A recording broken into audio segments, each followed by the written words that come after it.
নমস্কার। ক্যালকাটা ডায়ালগস আজ ২ বছর পূর্ণ করে তৃতীয় বছরে পা রাখল। আজকের এই শুভ মুহূর্তে আমি মনোজ দাস আমার সমস্ত সাবস্ক্রাইবার, দর্শক ও শুভানুধ্যায়ীদের কাছে কৃতজ্ঞতা জানাই ক্যালকাটা ডায়ালগসের পাশে থাকার জন্য। ২০২৪ সালের আজকের দিন ২৪শে জুন যাত্রা শুরু হয়েছিল ক্যালকাটা ডায়ালগসের।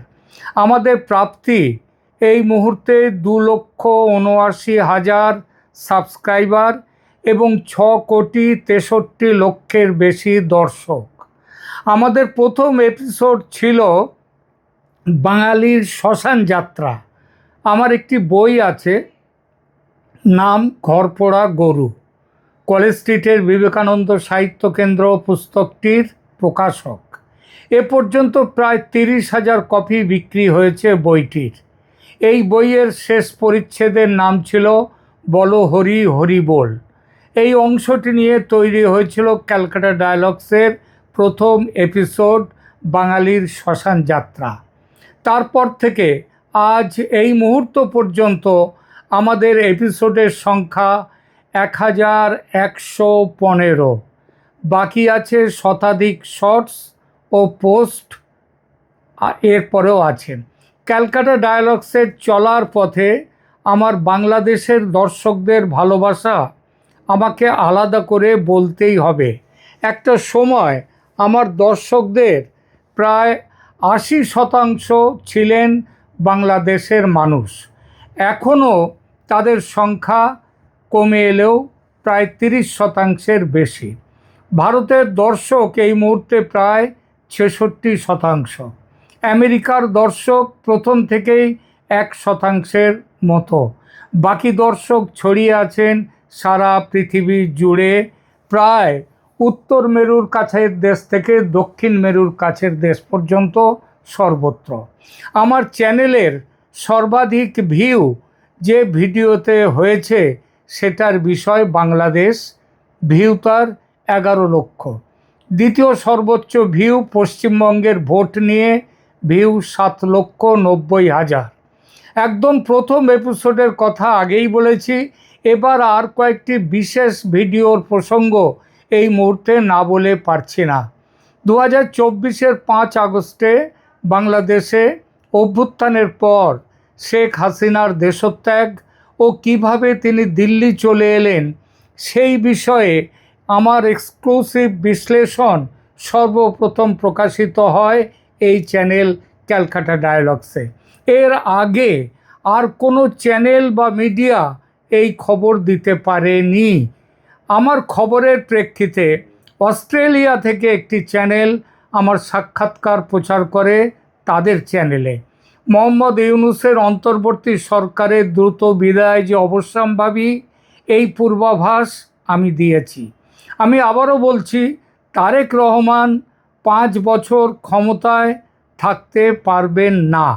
আমি এটাও আমার বিভিন্ন এপিসোডে বলেছি, শেখ হাসিনা শীঘ্রই, সম্ভবত এই অক্টোবরের মধ্যেই ঢাকায় ফিরবেন এবং শেখ হাসিনা আসবে, বাংলাদেশ হাসবে।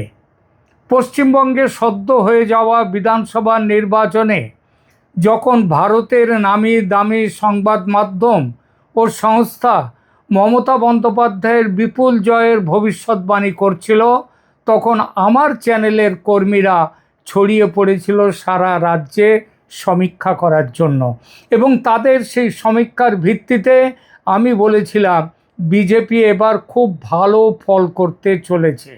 আমি ২ দফা নির্বাচনী সমীক্ষা করেছিলাম। একটা ছিল রাজ্যে এসআইআর প্রক্রিয়া শুরু হওয়ার আগে, তখন আমার পূর্বাভাস ছিল বিজেপি ও তৃণমূলের মধ্যে সমানে টক্কর হবে।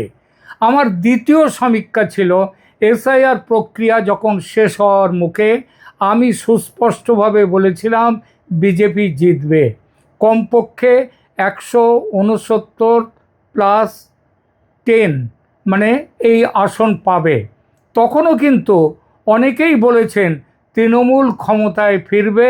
আমি সত্যি বলছি কিনা সেটা আমার চ্যানেলের ভিডিও লিস্টে একটু পেছনে হেঁটে গেলেই আপনারা দেখতে পেয়ে যাবেন। আর কয়েকটি বিশেষ ভিডিওর উল্লেখ করার লোভ সামলাতে পারছি না। ডিএ নিয়ে আমি একটা ভিডিও করেছিলাম আজ থেকে 1.5 বছর আগে। পশ্চিমবঙ্গ সরকারি কর্মচারীদের তাদের ডিএ নিয়ে যে আন্দোলন চলছিল, সেই আন্দোলনে কিভাবে কোন পথে এগোতে হবে, কী করতে হবে, আমি তার একটা রূপরেখা আমি দেওয়ার চেষ্টা করেছিলাম আমার মতো করে। এবং আমার সেই ভিডিওটা যখন পশ্চিমবঙ্গে আমার কোনো ভিডিওই 1000 সাবস্ক্রাইব বা ভিউয়ার পাচ্ছিল না, আমার সেই ভিডিওটি 52,000-এর বেশি ভিডিও তার দর্শক পেয়েছিল। আমি মমতা বন্দ্যোপাধ্যায় যে ভবানীপুরে হারছেন, সেটা আমি ভোটের বেশ কিছুদিন আগেই বলেছিলাম। তিনি ক্ষমতায় যে ফিরবেন না, এটাও আমি ভোট শুরুর অনেক আগেই বলেছি। মজার কথা হলো, ভোটে হেরেও যে তিনি পদত্যাগ করবেন না, চেয়ার আঁকড়ে বসে থাকার ব্যর্থ চেষ্টা করবেন, এমনকি নবান্নের 14 তলা থেকে ঝাঁপ দেওয়ার ভয় দেখাতেও যে তিনি পারেন, সে খবর দিয়ে আমি একটি এপিসোড করেছিলাম 1 মে, মানে 4 মে নির্বাচনের ফলাফল ঘোষণার 3 দিন আগে। আমার বিশ্লেষণের অর্ধেকটা সত্যি হয়েছে। মমতা ব্যানার্জি চেয়ার ছাড়েননি। এই যে সম্ভাবনা, এটা আমি ছাড়া অন্য কেউ, কোনো মিডিয়া, কোনো ইউটিউবার কেউ বলতে পারেননি। আমার কথার বাকি অর্ধেক, অর্থাৎ নবান্ন থেকে ঝাঁপ দিতেও যে তিনি পারেন, সেটাও সত্যি হতো যদি নবান্নে ঢোকার সুযোগ পেতেন। আমার কাছে খবর আছে, আমার দর্শকদের মধ্যে কয়েকজন আমার সেই ভিডিওটি, এপিসোডটি বর্তমান মুখ্যমন্ত্রী শুভেন্দু অধিকারীর কাছে পাঠিয়ে দেন এবং তারপর নবান্নে মন্ত্রীদের প্রবেশে নিষেধাজ্ঞা দেন রাজ্যের মুখ্য সচিব দুষ্যন্ত নারিয়াল। আবার বলছি, ঠিক বলছি কিনা জানতে আমার 1 মের ভিডিও দেখুন। শেষ করব নিজের 2-4 কথা বলে, নিজেকে আপনাদের সঙ্গে পরিচিত করাবো বলে। আগে কোনো দিন বলিনি। আমার চাকুরি জীবন শুরু হয়েছিল একটি হায়ার সেকেন্ডারি স্কুলের শিক্ষকতা দিয়ে। সেই সঙ্গে সাংবাদিকতার কাজও করেছি। নিজের সম্পাদনায় একটি অনিয়মিতভাবে নিয়মিত পত্রিকা আমি চালাতাম।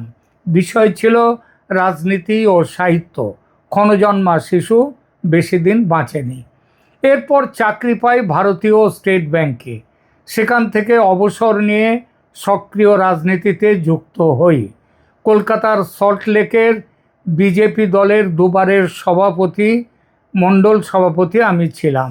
সেখান থেকে বিজেপির রাজ্য কমিটির সদস্য হই।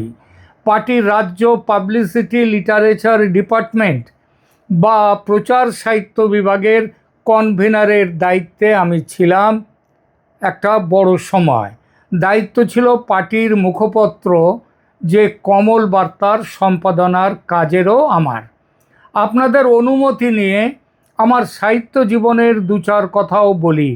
কবিতা দিয়ে শুরু করলেও আমি গল্প, উপন্যাস, নাটক লিখি।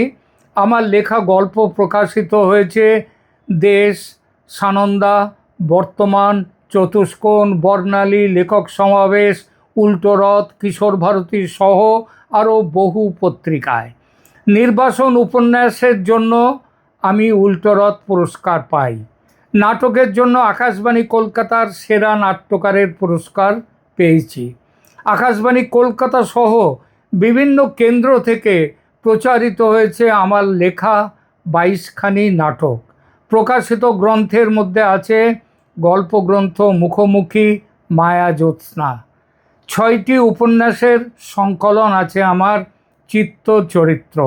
নাট্য সংকলন 1 ডজন শ্রুতি নাটক। প্রবন্ধ গ্রন্থ লিখেছি, প্রকাশিত হয়েছে মহাত্মা গান্ধী কেন মহাত্মা নন, এটা একটা অত্যন্ত জনপ্রিয়, বাংলায় হয়েছে আমার এই প্রবন্ধ গ্রন্থটি। এছাড়া লিখেছি প্রসঙ্গ মুসলমানদের উন্নয়ন ও হিন্দু মুসলমান সম্পর্ক। এছাড়া শ্যামাপ্রসাদ মুখোপাধ্যায়কে নিয়ে একটি তথ্যচিত্র করেছি তপন শিকদারকে নিয়ে। একটি পূর্ণ দৈর্ঘ্যের বহু আন্তর্জাতিক পুরস্কারে ভূষিত বাংলা কাহিনী চিত্র মহাভোজ আমি তৈরি করেছি। তার কাহিনী, চিত্রনাট্য, গীত রচনা ও পরিচালনার দায়িত্ব পালন করেছি আমি। ছবিটি ইউটিউবে দেখতে পাবেন। ছবির নামটি আবার বলছি, মহাভোজ। দেখতে অনুরোধ করছি। বুঝতে পারছি আপনাদের বিরক্তির কারণ হয়ে উঠেছে হয়তো এতক্ষণে। এবার থামতে হবে। ক্যালকাটা ডায়ালগস 2 বছর মোটামুটি সাফল্যের সঙ্গে পার হওয়াতে আনন্দের আতিশয্যে একটু প্রগল্ভ হয়েছি, তাই এত কথা বলে ফেললাম। কারো ধৈর্যচ্যুতির কারণ হয়ে থাকলে মাপ চাইছি। আর একবার সবাইকে ধন্যবাদ ও কৃতজ্ঞতা জানিয়ে শেষ করছি। ভালো থাকবেন।